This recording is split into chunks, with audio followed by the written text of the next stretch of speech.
Bonjour tout le monde et bienvenue sur ce podcast au bord de l'eau.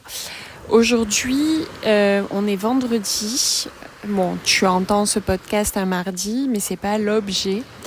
J'ai effectué pas mal de coaching et il y a un point commun qui vous rassemble toutes.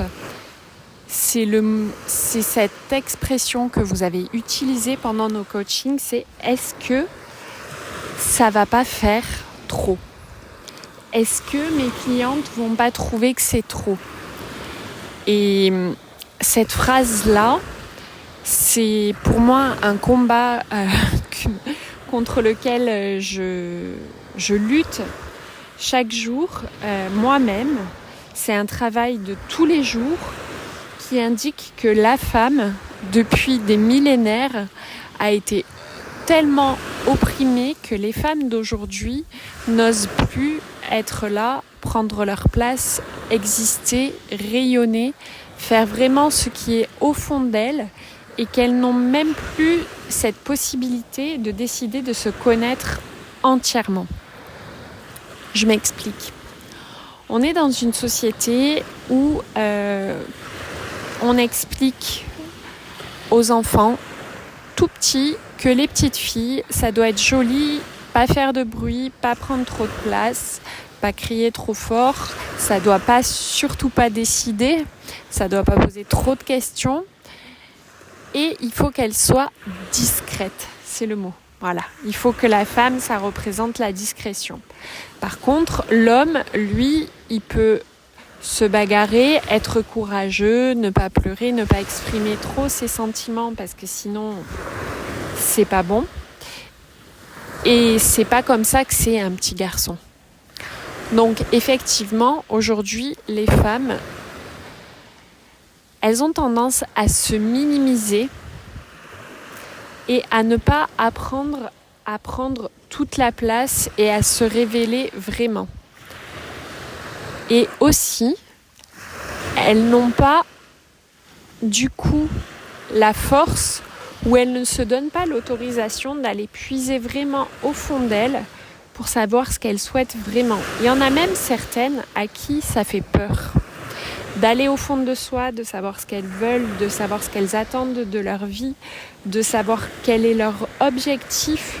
Donc au final, elles avancent un petit peu à vue sans y voir. C'est-à-dire qu'elles veulent prendre leur place sans gêner les autres et sans être dans la désobéissance. C'est-à-dire dans la désobéissance de tout ce qu'on leur a appris, de ce que leur grand-mère, leur mère leur ont inculqué, de ne pas trop briller, de ne pas déranger. Et ça, c'est vraiment un sujet qui est pour moi primordial.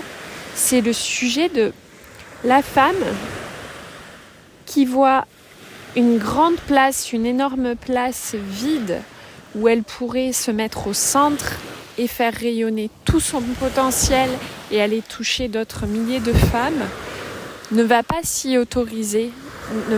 Elle va avoir l'impression de faire quelque chose de mal, en fait. Et ça, c'est quelque chose dont il faut se libérer et il n'y a que par la connaissance de soi que ça peut se faire. Donc, la connaissance de soi, ça commence par s'autoriser à se prioriser chaque jour, à avoir du temps pour soi. Le temps pour soi, c'est une belle expression qu'on apprend tout le temps. Et quand j'entends ça, souvent, je pense à la femme qui va aller se mettre sur son canapé pour se reposer. Et c'est souvent l'image que les hommes ont.